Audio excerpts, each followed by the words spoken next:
je teste le kebab le moins cher du monde en Turquie. 10 lire turcs, ce qui fait moins d'1 euro.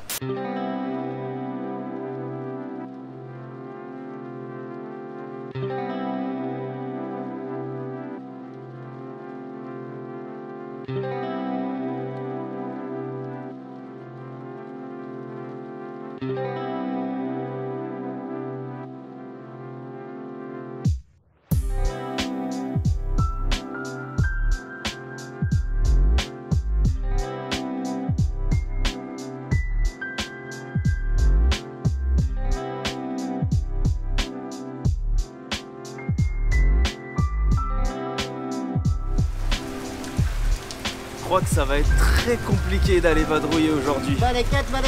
Ouais, les peintures.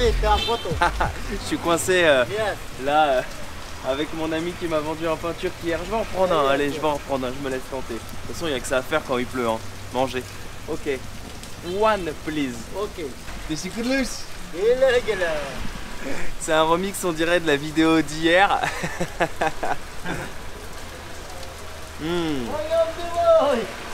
Ils sont vraiment délicieux ces pains, hein, avec des petits sésames.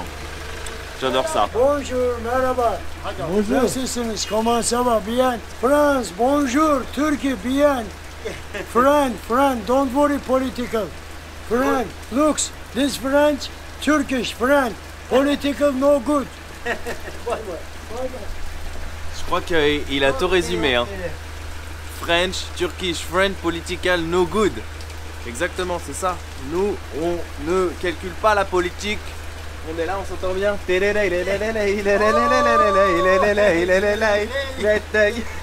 J'adore.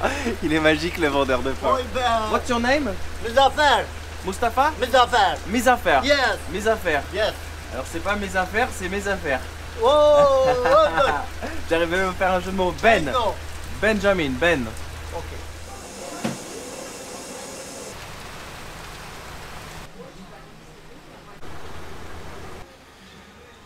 Jour de pluie, jour de boulangerie.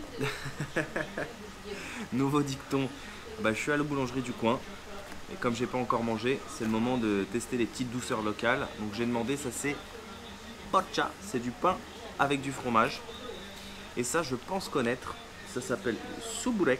Il me semble avoir déjà mangé ça une fois chez la famille de mon ami Muammer. Donc Muammer Yilmaz qui est d'origine franco-turque, voyageur et aventurier. Et il me semble qu'une fois, lorsqu'on était parti chez de la famille à lui, on nous avait servi ceci. On dirait un petit peu de la pâte feuilletée en fait avec du fromage.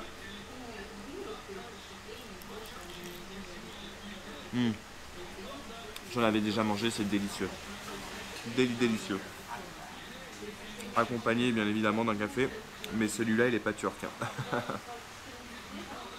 Ah ça franchement, je connaissais et c'est un petit péché mignon. Hein. Je dois vous l'avouer, ce truc, j'adore. On va tester le petit pain au fromage, là. Je dirais de la petite brioche. Ça j'aime un peu moins, c'est un peu trop sec. C'est pas mauvais, mais un peu sec. Et je sais pas où ils ont glissé le fromage, faut le trouver. Hein. Il y a des trucs qu'on aime, des trucs qu'on aime moins. C'est ça aussi la découverte en voyage.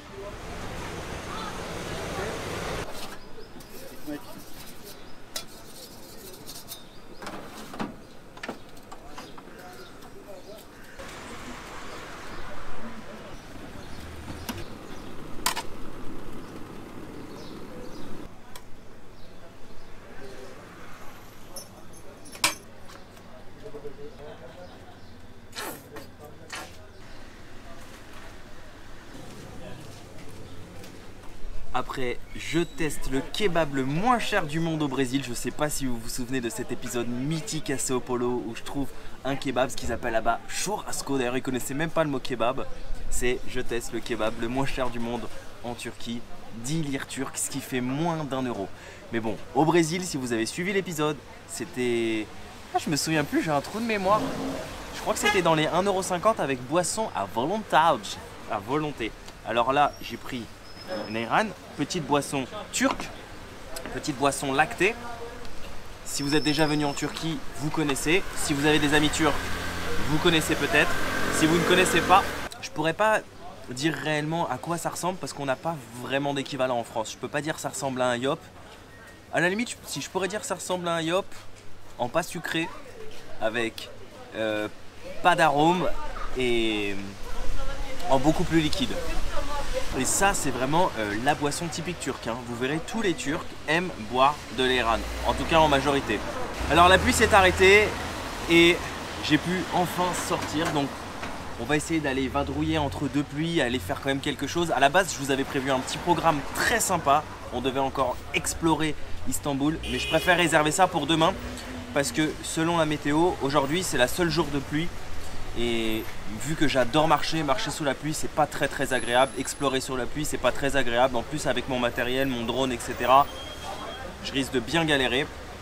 Donc là, comme la pluie s'est arrêtée, j'en ai profité pour sortir de mon auberge et aller tester les petits kebabs du coin. Je sais que ce sera pas les meilleurs kebabs qu'on mangera en Turquie, ça c'est clair et net. Hein. Mais bon, pour 1 euro, on peut pas avoir le beurre, l'argent du beurre. Je dirais plutôt le kebab, l'argent du kebabier et la broche avec. Allez, à la vôtre. J'aurais dû dire et la femme du kebabier plutôt. Alors là, c'est un kebab au poulet. Un bon poulet grillé à la broche. Le pain est plutôt bon, c'est un pain moelleux qu'il a toasté. C'est un petit sandwich. Hein. Et puis dedans, il nous a mis salade, tomate, oignon, avec un petit piment qui traîne. Je vous l'ai dit, les épisodes Turquie, ça risque d'être des street food tours tous les jours, tellement il y a de street food ici, c'est hallucinant. Mais il y a vraiment un condensé de tout ce que j'aime dans ce pays. La street food, de belles rencontres, de l'aventure, des paysages, de la culture. C'est vraiment un pays authentique. Et je le répète encore une fois, hein, je vous l'ai dit plusieurs fois, mais je suis vraiment très heureux d'être ici. Alors comme vous pouvez l'apercevoir, il y a quand même plusieurs kebabs hein, dans la rue de mon auberge. Il y en a un juste derrière. Pourquoi j'ai pris celui-là et pas celui-là? Je sais pas, c'est du hasard. C'était le premier qui était devant moi, j'ai dit je vais à celui-là, mais c'est la même chose. Hein.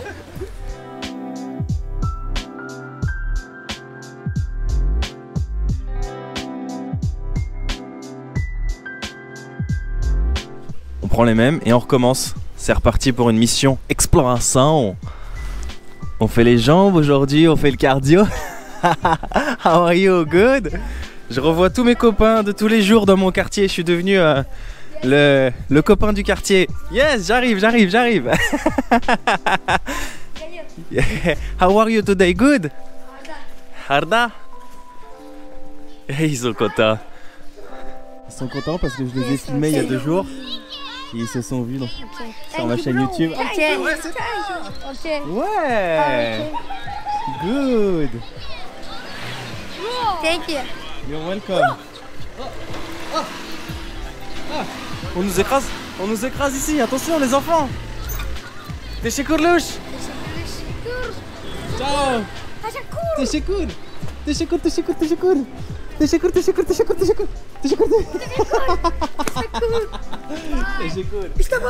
Bye bye.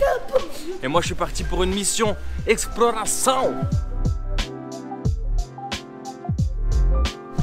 Alors je connais pas le nom de cette avenue, mais c'est l'avenue un petit peu chic, on dirait entre guillemets chic, d'Istanbul, mais c'est là où on trouve plein de commerces et plein de restos que nous connaissons tous comme McDonald's, etc. Et c'est l'avenue en fait qui mène au centre historique d'Istanbul, vers la fameuse Sainte-Sophie. C'est pour ça que moi j'aime bien me laisser perdre aussi dans des quartiers un peu méconnus, comme hier, et dénicher des petites perles, être avec les locaux encore plus.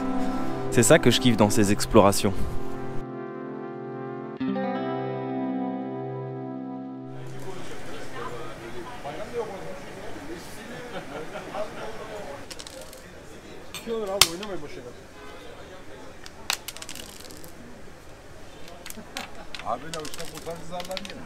Voilà pourquoi j'aime l'exploration en mode quand rien n'est prévu, tout peut arriver. Emprunter des rues dont on n'avait pas forcément prévu d'emprunter et on tombe sur des situations de vie comme ça. Ça c'est la vraie vie. Je ne sais absolument pas quel est ce jeu. What's the name of this game? The name of the game? Skish. Je dois avoir un accent de merde. Ils sont morts de rire. Skish. J'imagine que ça se trouve, comment je le prononce, ça veut dire autre chose. Autre chose de très malaisant. Vu ma prononciation, ça doit être très malaisant. I'm from France. France. Yes, France.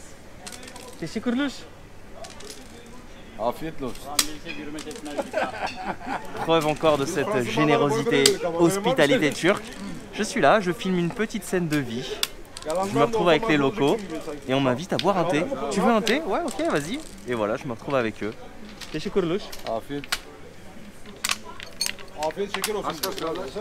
Les gens sont vraiment trop gentils ici.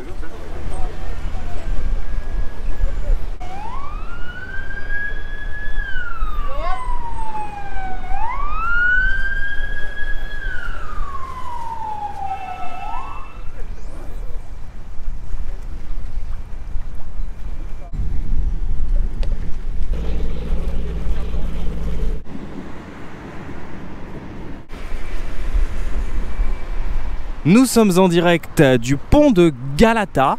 Vous pourrez apercevoir d'ailleurs nombreux pêcheurs. C'est un petit peu comme qui dirait le pont qui relie la partie sud, si je peux appeler ça comme ça, d'Istanbul, là où il y a mon auberge, à la partie nord. Et ce que vous voyez tout là-bas, le petit pic, c'est la tour de Galata. C'est ce que j'avais prévu de faire aujourd'hui. La pluie en a décidé autrement, mais finalement elle s'est arrêtée et je me suis motivé à sortir. Un peu tard, il est presque 17 h. Commencer une exploration à 17 h, c'est pas le top, mais on fait aussi avec les aléas, on va dire, des conditions météorologiques. Et d'ailleurs, on m'a dit que si je venais dans ce coin, sur les quais de Galata, on pouvait trouver des kebabs aux poissons. C'était très très typique de cette zone. J'en ai vu un, mais comme j'ai déjà mangé, et bah du coup je réserve ça pour un prochain jour. On va quand même essayer d'aller explorer cette zone. Je sais pas si je vais monter sur la tour. Peut-être que je le réserverai pour un autre jour. Je sais pas. C'est toujours à l'impro.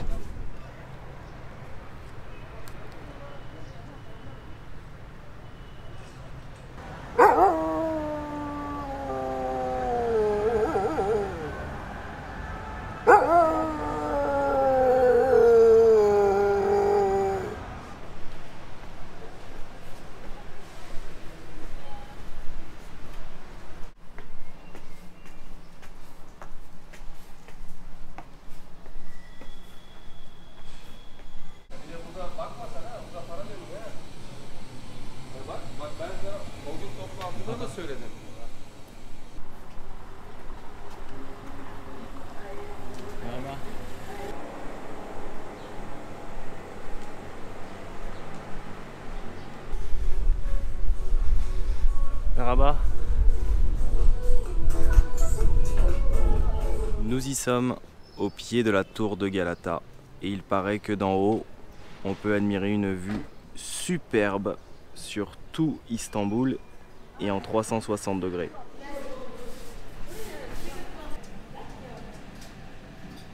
Eh, stylé l'ascenseur. Ils nous mettent une petite vue déjà en 360 avec des écrans.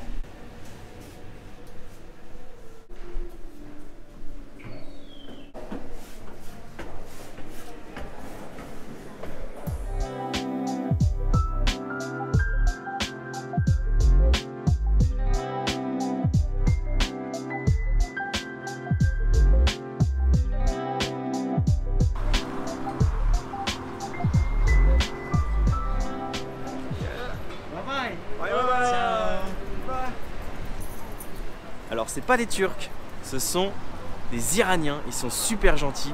Ils étaient comme des fous quand je leur ai dit que j'étais français. Ils étaient « T'es français, mais on n'a jamais vu de français de notre vie !» Parce que pour nous c'est compliqué, on peut pas voyager, on peut pas avoir de visa pour voyager. Et c'est là qu'on se rend compte de la chance qu'on a, nous, d'être français, d'avoir un passeport, de pouvoir voyager facilement. On est là souvent à se plaindre, à se dire « Ouais, mais non, mais en France, mais si, mais ça », mais on se rend pas compte de toute cette chance qu'on a. Et c'est quand on voyage, quand on rencontre des gens, qu'on se dit mais waouh, j'ai de la chance, j'ai un passeport, je peux voyager, je suis libre, je travaille pendant 6 mois, pendant 1 an, je mets des sous de côté après, je voyage. Eux non, il y a plein de gens qui galèrent comme ça. Et ils étaient là, je peux prendre une photo avec toi, moi. Mais on aurait dit, j'étais Brad Pitt, quoi. C'était un truc de ouf. Et moi, ça m'a fait tellement plaisir de pouvoir discuter avec eux, etc. Enfin bref, donc là je viens de sortir de la tour de Galata. Ça m'a coûté 30 lire turques, ce qui fait à peu près 3 €. La vue d'en haut est très jolie, mais j'imagine qu'il y a bien d'autres spots à mon avis à Istanbul. Des spots un peu secret, où tu peux admirer de très belles vues sans avoir à payer forcément. Bon après, vous me direz, 3 €, c'est pas grand chose. Après, je ne serai pas la meilleure personne pour vous expliquer l'histoire de la tour de Galata. Mais évidemment, chaque lieu a une histoire et si ça vous intéresse, j'ai envie de dire, Google est votre meilleur ami.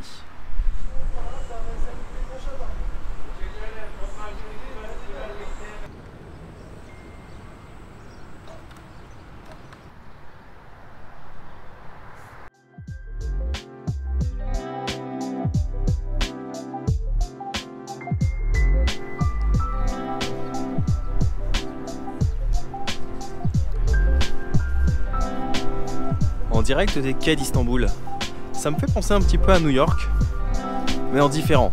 Parce que quand tu es à Brooklyn, tu peux marcher sur les quais comme ça, mais de l'autre côté, c'est pas une vue sur les mosquées, sur la vieille ville d'Istanbul, non, c'est une vue sur les tours de Manhattan. Donc rien à voir. Changement de contraste.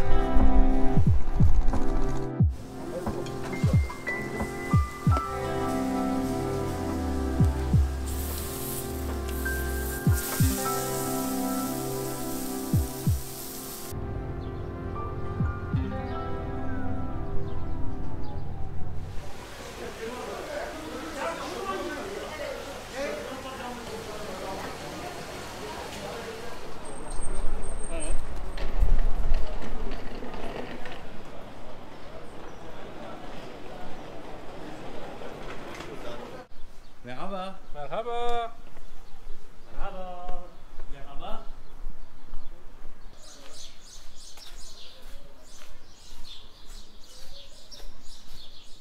Çekiyor mu Gönül abla? Ok, c'est la scène finale. C'est la scène final of the day. On prend les mêmes et on recommence. Je me retrouve dans le petit resto où j'ai pris le sandwich hier. Ça s'appelle Çiğ Köfte. Voilà, j'ai le nom. Pourquoi je suis retourné ici? Parce que je dois vous avouer qu'il est déjà 22 h, que la journée au final est passée super vite. Bah oui, puisque je suis sorti à 5 h. Je pensais pas tourner une vidéo aujourd'hui, mais finalement j'ai réussi. Quand la météo s'est annoncée un petit peu plus clémente. Et donc du coup, bah, on se retrouve ici avec les locaux, tranquille, pour une petite fin de journée, tranquille. Je suis fatigué. Franchement, je pensais pas que faire des vidéos au quotidien comme ça prendrait autant d'énergie parce que, en vérité, c'est pas les explorations qui me fatiguent, c'est vraiment de me dire, ok, il faut que je rentre, il faut que je fasse les montages, ensuite il faut que je poste, il faut que je joue avec les différents Wi-Fi, etc. Mais je suis très content de faire ces vlogs au quotidien parce que déjà, ça me force à m'adopter une discipline que je n'avais peut-être pas avant. Et surtout, ce que j'aime, c'est que ça me permet de garder un contact aussi avec les locaux, puisque comme les vlogs sont postés qu'à quasiment 24 heures d'intervalle, hein, c'est du quasi direct, du coup je peux les montrer aux différents commerçants de la rue que je connais déjà. Je connais déjà tout le monde dans le quartier et tout le monde me connaît et j'adore. Et du coup, ça me permet de leur montrer, ils sont super contents à chaque fois, ils sont là à me dire « Ah ouais, j'ai vu la vidéo, trop bien !» Là, je suis parti voir la dame qui vend des lépidés, là j'étais avec la dame qui vend les sandwichs et c'est génial. Donc voilà, j'ai passé encore une très bonne journée. L'aventure Turquie commence très bien et elle réserve encore beaucoup de surprises, croyez-moi, il va y avoir encore plein de choses. Istanbul est une ville magnifique, les gens sont adorables, il y a plein de choses à voir, à faire, à découvrir. En 3 jours, on n'a rien vu encore, je vous promets, on n'a rien vu. Mais je suis très content de ces journées exploration où on rencontre des gens au quotidien, où on découvre des choses au quotidien et c'est ça que j'aime. Petite pensée pour les tipeurs. À Momozig, je dédicace 7 street food.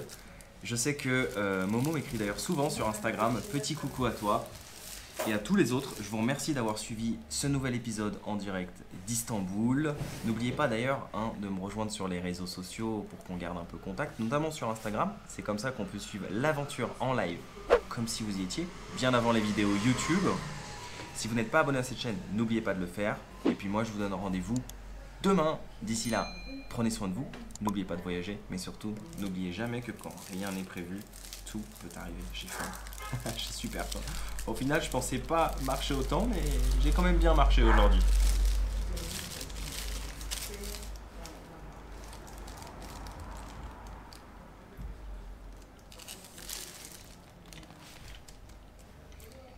Ça, tu payes ça 70 centimes, mais ça te cale tellement c'est gros, sérieux.